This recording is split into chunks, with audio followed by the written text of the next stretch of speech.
시청자 여러분 안녕하십니까? VOA 뉴스투데이 시작합니다. 미국 상원이 북한 정부의 정보 검열과 감시에 대응하기 위한 각종 조치가 담긴 이른바 오토원비어 법안을 만장일치로 의결했습니다. 법안 처리는 북한에 억류됐다가 고문을 받아 혼수 상태로 송환된 뒤 숨진 미국인 대학생 오토 원비어의 사망 5주기를 앞두고 이뤄졌는데, 원비어 씨의 부모는 사악한 독재 정권에 버림받은 자들에게 희망의 메시지를 준다며 환영했습니다. 첫 소식 이조은 기자가 보도합니다. 북한 정권의 정보 통제에 대응하기 위한 목적으로 마련된 미국 의회의 오토원비어 북한 검열 감시 법안입니다. 법안은 지난 2017년 북한에 17개월간 억류됐다가 고문을 받아 혼수 상태에 빠진 뒤 송환되고 일주일도 안 돼 숨진 미국인 대학생 오토 원비어의 이름을 딴 것으로 상원의 이번 법안 통과는 원비어 사망 5주기를 이틀 앞두고 이뤄졌습니다.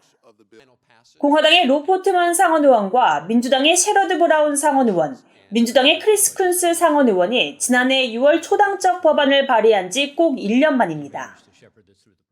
법안은 북한 주민들의 정보 접근을 검열하는 데 연루된 해외 개인에 대해 제재할 수 있는 권한을 대통령에게 부여하고 국제방송처 USAGM에 향후 5년 동안 연간 $10,000,000의 예산을 지원해 대북방송을 증대하고 북한의 정보 검열에 대응하기 위한 방안을 마련하라는 내용이 핵심입니다. 구체적으로 국제방송처에 배정된 지원금은 대북방송 증대와 북한과 관련된 정보 공유의 디지털, 비디지털 수단 등 인터넷 자유도구와 기술, 또 새로운 접근법 개발을 증진하는 목적으로 사용하도록 했습니다. 또 법안 발효 180일 이내에 대통령은 북한의 억압적인 정보 환경에 대처하기 위한 전략을 마련해 의회에 제출하도록 하는 내용이 포함됐습니다. 원비어의 고향 오하이오주를 지역구로 하는 포트먼 의원은 이날 표결에 앞선 연설에서 북한 내 정보 환경 개선을 강조했습니다. Of course, the North Koreans aren't getting the truth because information is censored. So it's very important to get whatever real news you can into the country. When that happens, what you find out is that people leave North Korea and then work against the regime. But so many people don't have access to that information. 원비어의 어머니 신디 원비어는 17일 VOA에 미국 상원은 북한의 변화를 끌어내기 위해 계속 창의력을 발휘하고 있다면서 이번 법안은 사악한 독재 정권에 버림받은 사람들에게 희망의 메시지를 준다고 강조했습니다. 이날 상원을 통과한 법안은 하원 통과 후 대통령이 서명하면 곧바로 발효됩니다. 미국 의회에서 원비어의 죽음을 기리는 법안이 추진된 건 이번이 두 번째입니다. 미국 의회는 약 3년 전 원비어의 이름을 딴 첫 번째 법인 오토원비어 북핵 제재법을 제정해 북한과 거래하는 해외 금융기관에 대한 이른바 세컨더리 제재 부과를 의무화했습니다. VOA 뉴스 이조은입니다. 오는 8월 미국 뉴욕 유엔 본부에서 개막하는 제10차 핵 확산 금지 조약 NPT 재검토 회의에서 북한 문제를 다뤄야 한다고 애덤 셰인먼 미국 대통령 핵 비확산 특별대표가 밝혔습니다. 셰인먼 특별대표는 미국 군축협회 오늘의 군축 6월호 인터뷰에서 북한의 잠재적인 핵실험에 대한 보도와 탄도미사일 개발 노력에 대해 우리 모두 매우 우려해야 한다면서 이같이 밝혔습니다. 셰인먼 특별대표는 이어 바이든 행정부의 대화 제의에 북한이 호응하길 바란다면서 북한이 제안을 받아들일 것을 핵 확산 금지 조약 재검토 회의가 촉구하기를 바란다고 말했습니다. 이어 NPT 재검토 회의는 북한의 무모한 행동과 여러 유엔 안보리 결의에 대한 거듭된 위반에 대해서도 국제사회의 주의를 환기시켜야 한다고 말했습니다. NPT 재검토 회의는 핵무기 보유국과 비보유국들의 협의체로 5년마다 개최되는데 당초 지난 1월 열릴 예정이었지만 신종 코로나 바이러스 여파로 연기돼 오는 8월 1일부터 26일까지 뉴욕 유엔 본부에서 개최됩니다. 발트해 국가 라트비아가 북한의 잇단 미사일 도발을 비판하며 북한의 대화 복귀를 촉구했습니다. 라트비아 국방부 공보실은 17일 VOA에 보낸 이메일에서 북한의 지난 5일 탄도미사일 발사와 관련해 북한은 유엔 안전보장이사회 결의를 위반하면서 탄도미사일과 핵실험을 여러 차례 감행했다고 지적했습니다. 이어 국제사회에 대한 북한의 도발적인 행동과 호전적인 수사, 군사 위협은 세계적으로 안정과 안보에 대한 위협을 조성했고 비확산 노력에도 부합하지 않는다고 비판하고 라트비아는 한반도 평화와 안보 노력을 지지하며 북한의 핵 야망에 대한 국제사회의 우려가 커짐에 따라 북한의 핵 군축 대화 복귀를 촉구해왔다고 밝혔습니다. 1991년 9월 북한과 외교 관계를 수립한 라트비아는 과거 북한 관련 금융 활동이 벌어졌던 곳으로 알려져 있으며 미국 재무부는 지난 2018년 라트비아 ABLV 은행이 북한의 탄도미사일이나 수출을 포함하는 불법 금융 활동에 연루돼 미국 금융망 접근을 규제한다고 발표했고 라트비아는 이 은행에 대한 강력한 조치를 약속하면서 대북 제재에 대한 적극적인 협력 의지를 밝힌 바 있습니다. 국제사회의 대북 제재 회피를 위해 암호화폐 관련 사이버 공격에 집중해왔던 북한 해킹 조직들이 최근 은행 등 전통적인 금융체계와 기관들을 대상으로 해킹을 시도하고 있다는 분석이 나왔습니다.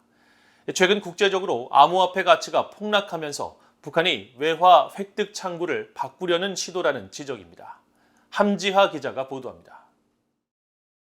미국의 사이버 보안업체 섹트리온은 16일 발표한 보고서에서 북한이 최근 암호화폐에 대한 사이버 공격 대신 전통적 금융체계에 대한 해킹 공격을 재개하고 있다고 밝혔습니다. 보고서는 지난 4월 북한 해킹 조직이 은행을 겨냥해 이메일 피싱 공격을 펼친 정황을 파악했으며 이들이 유명 웹호스팅 업체의 임시 웹사이트에 악성 문서를 올리고 피해자들에게 해당 문서를 열어보도록 유인한 것으로 확인됐다고 밝혔습니다.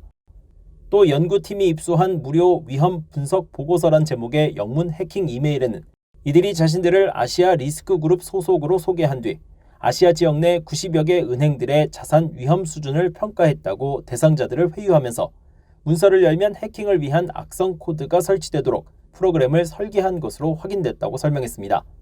보고서는 이번 공격이 북한 정찰총국과 연계된 것으로 알려진 해킹 조직 라자루스가 과거 한국 정부기관 등을 해킹 공격했던 것과 동일한 수법으로 확인됐으며 비슷한 방법으로 과거 방글라데시 중앙은행 등 아시아 지역 최소 2개 은행을 해킹하는 데 성공하기도 했다고 밝혔습니다.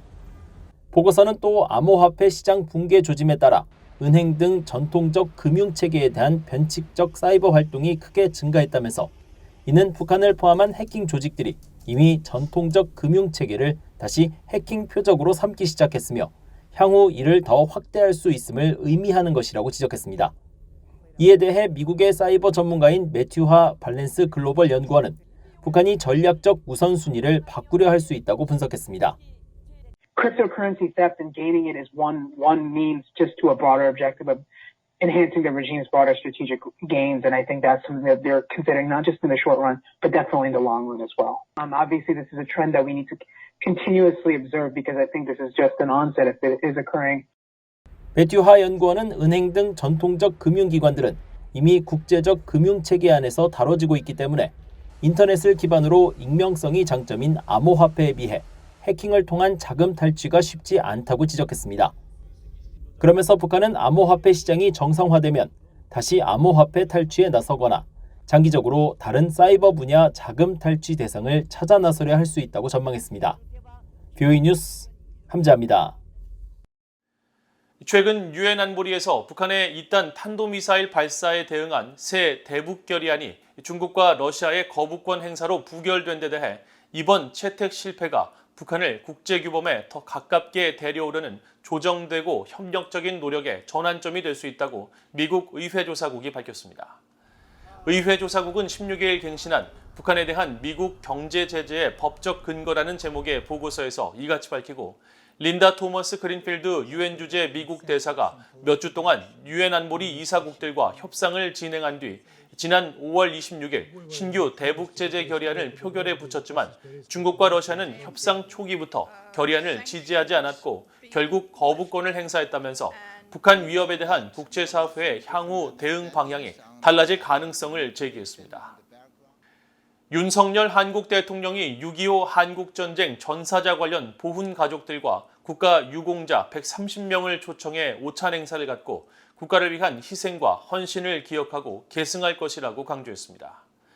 윤 대통령은 17일 용산 전쟁기념관에서 열린 오찬 행사에서 나라를 수호하고 자유민주주의와 인권의 가치를 온몸으로 지킨 국가 유공자와 보훈 가족들을 초청하게 돼 영광이라며 호국 영령들이 목숨으로 지켜낸 자유와 민주주의, 인권의 가치를 더욱 소중히 지켜나갈 것이라고 말했습니다.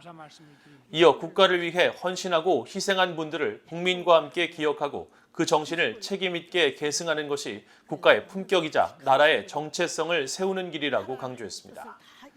이날 오찬 행사에는 지난해 10월 비무장지대 백마고지에서 엎드린 사격 자세로 발견된 고 조웅성 하사의 가족과 10년 전 경북 포항에서 유해가 수습돼 지난 5월 신원이 확인된 고 김종술 일병의 가족 등이 참석했으며 윤 대통령은 이들 참석자들에게 국가유공자 명패를 직접 수여했다고 한국 대통령실은 전했습니다.